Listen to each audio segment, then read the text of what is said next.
test running MindTex 2. I'll drag this texture over here, import that as diffuse. That's basically color.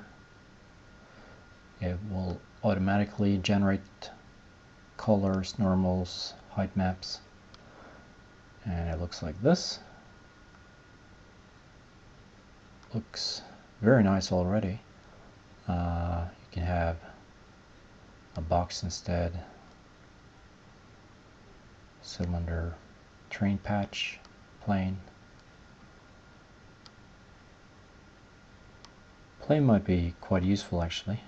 I'll probably use that more later on. Teapot.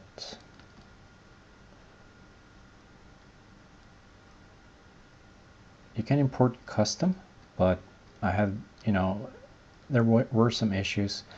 The issue was in LightWave, it didn't generate the proper UVs when exporting OBJ. So we got plugins for that. I used this one in this case.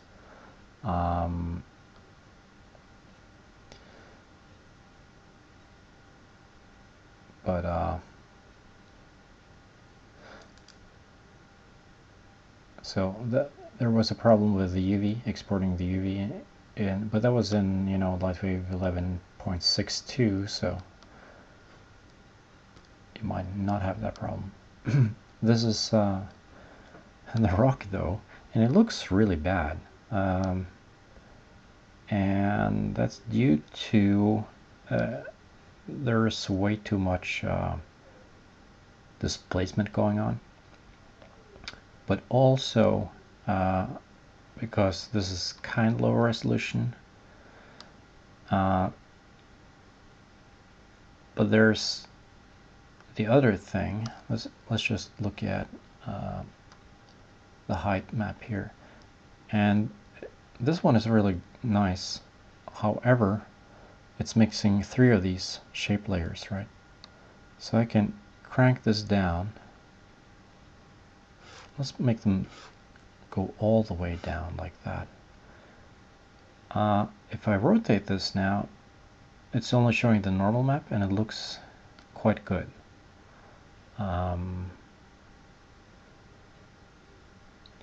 This one has this kind of displacement to it, a very blurred displacement, and it looks quite good. But you'll see that the UV is animating as I rotate the object. So, it doesn't really matter that much that the UV is animating, but be aware of it. You also got a UV function here, which is going to animate the UV, but don't rotate the object while animating the UV. It will kind of like almost crash the program, so don't do that. I had another crash where I set this one. I'm just going to try that now. Click here. No, I don't know. When I clicked here, the whole height map went blank, or black rather. So, but I haven't had that many bugs though. Yeah, so going back here, this is kind of like a smooth displacement map. This one is not that smooth. It's more coarse, I think the word is. Now this one has lots of tiny detail. It's limited to the resolution of this object though, so it looks kind of like not that great here.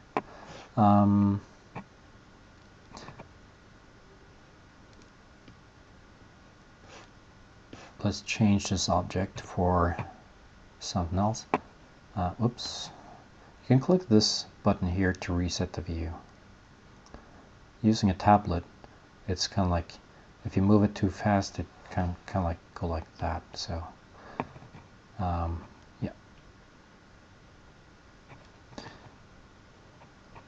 So this line here is a bit hard to get a hold of. So sometimes I go like that. So I don't know. Certainly a minus.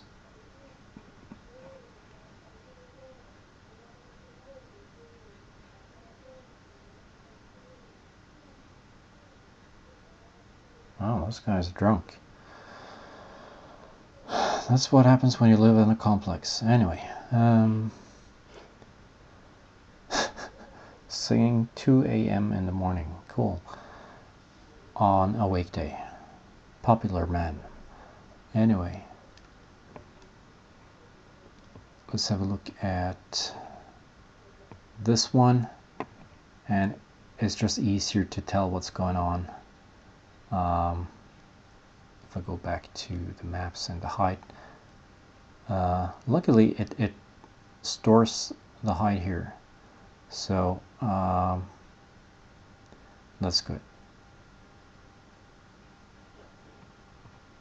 So it doesn't go back to diffuse by default. It remembers that I actually clicked on height the last time. Anyway, so let's pump this one up, and you can see what it's doing to a greater effect. So this is the first shape layer, and this one is the second one, and by using this default material, this default box, it's just easier compared to using my imported OBJ model. So anyway, and cranking this up, you can see there's really high detail here.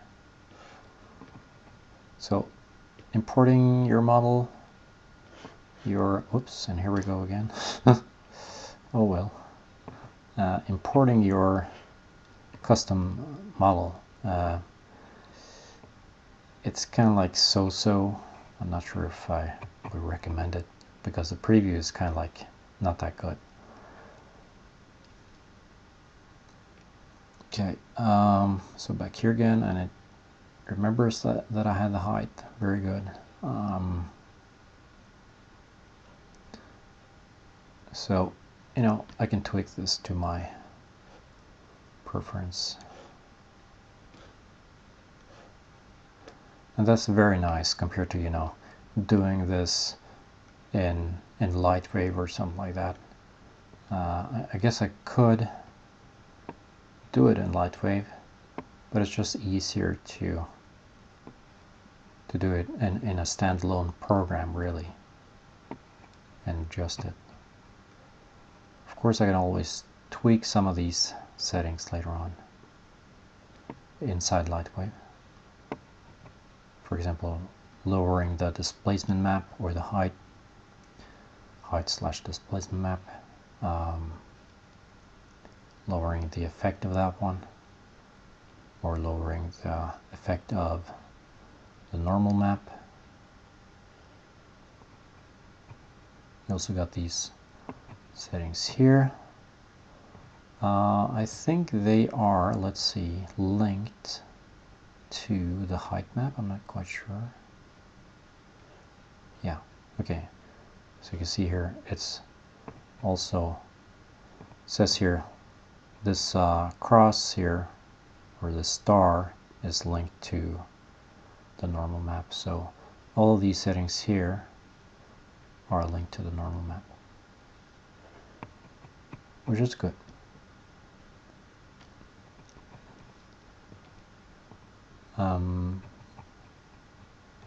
The diffuse, not too much to say. Saturation, okay. Hue, what kind of hue you want. So really straightforward, not really.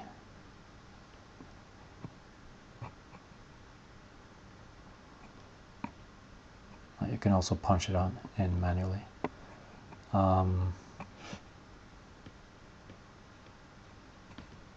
Oh, you can also have the opacity here. I'm not sure if it will export like that though.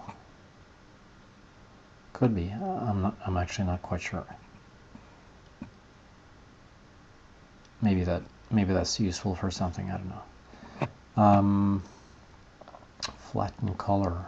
Well, oh, like that. That's kind of cool.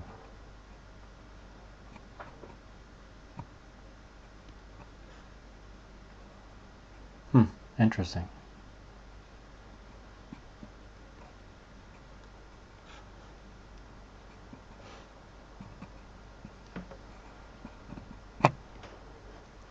Autofix seam is basically fixing the seam on the texture map itself.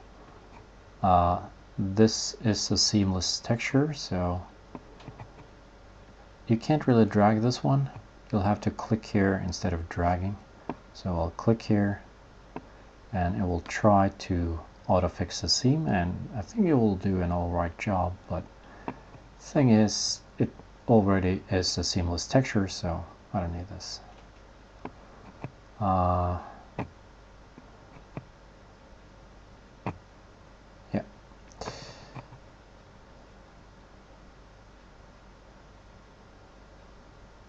So this is just simple stuff like that.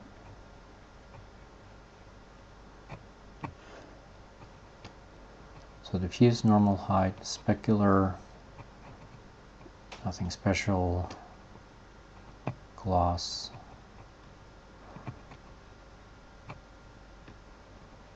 self-illumination. This is not enabled by default, so you'll have to tick that on if you want to export it.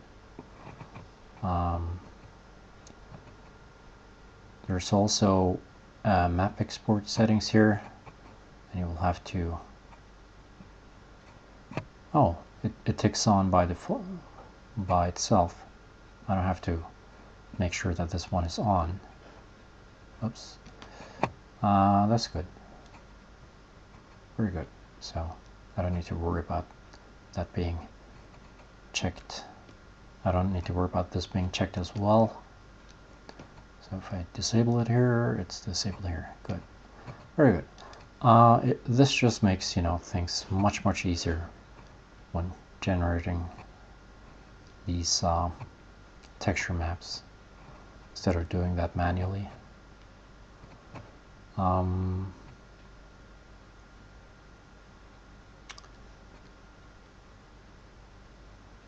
Reflection is quite close. This is not enabled by default.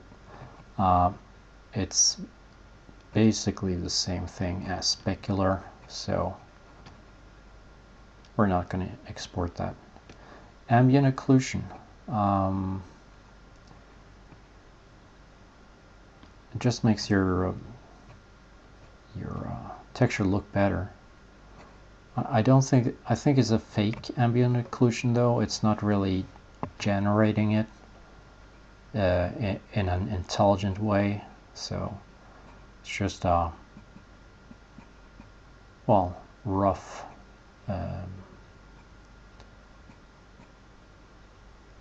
rough map. It's not really generating it based on race and stuff, so you'll have to do that in LightWave or another program. I know that there are more expensive programs that actually do render out the ambient occlusion correctly based on based on how much shadow or occlusion it should receive. But this is just auto-generated. Still, it looks good though. I mean, if I disable it, you'll see all that is it's not that visible right now. Let's see, edges, brightness. If I crank this one up, oops, I was wrong.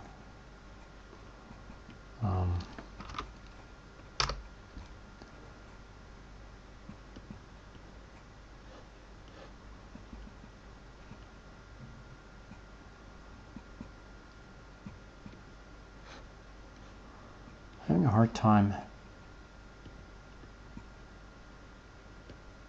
Here we go. Yeah, here we go. So this is kind of like darkening it.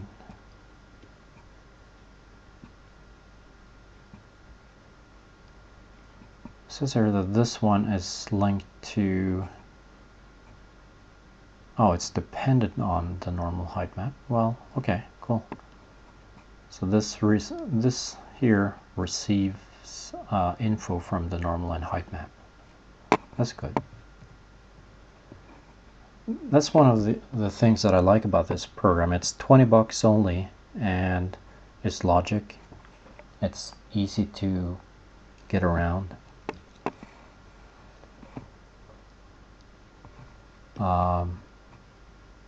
As far as complexity, well, so-so. Not really all that complex, but then again, it's a 20 bucks program, so yeah.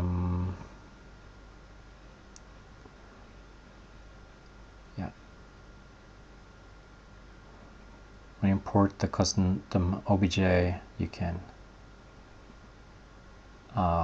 well, check these if you want to change settings. You can also export the mesh, but you know, I'm not really sure. It's not going to be that high res. So if you import your custom object and then export it, that's probably going to export it with the displacement. Maybe, you know, I'm not sure about that, but I don't think there's too much of a point to it. I don't think it would look that great. So maybe we'll do a good job, but I'm not going to look into that. I'm just interested in exporting, you know, generating this stuff here and in a fast way, and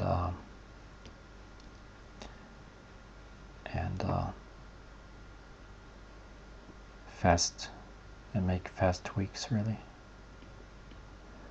And I think it's great. I think it does a very good job. I mean, yeah, as far as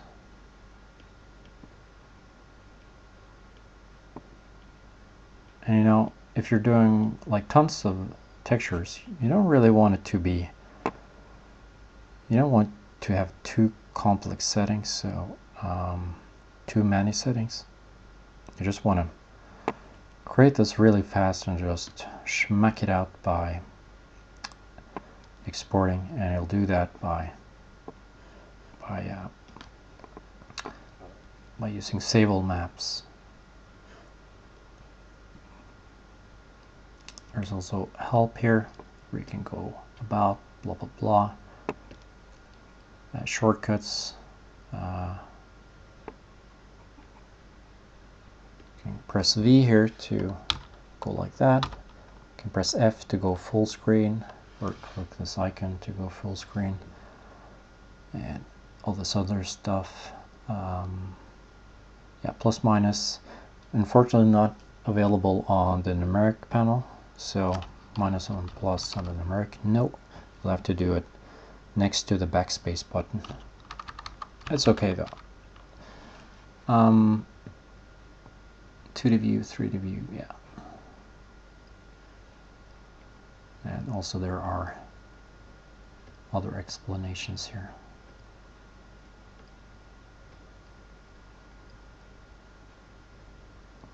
Well,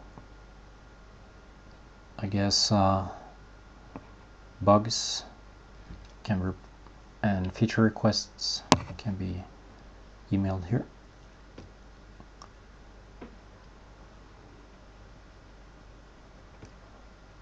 I think that's about it for now.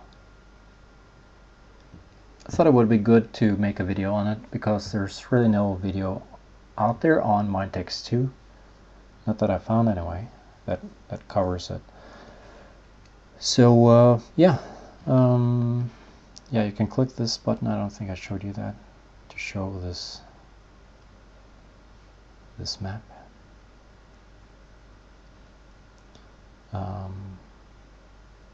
This one, okay, just rotates it really. and of course rotating the UV is here. Okay, let's save all maps, and of course we can see what maps we made here. Okay, save all maps, and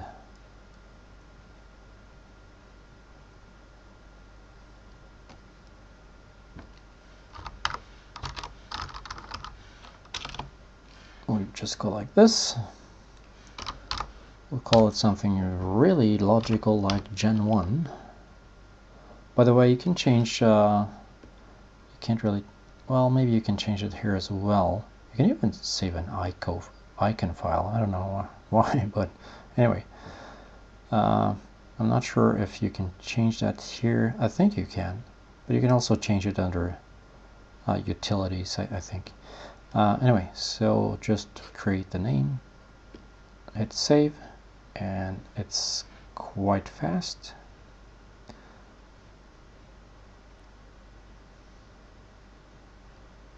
And here we go.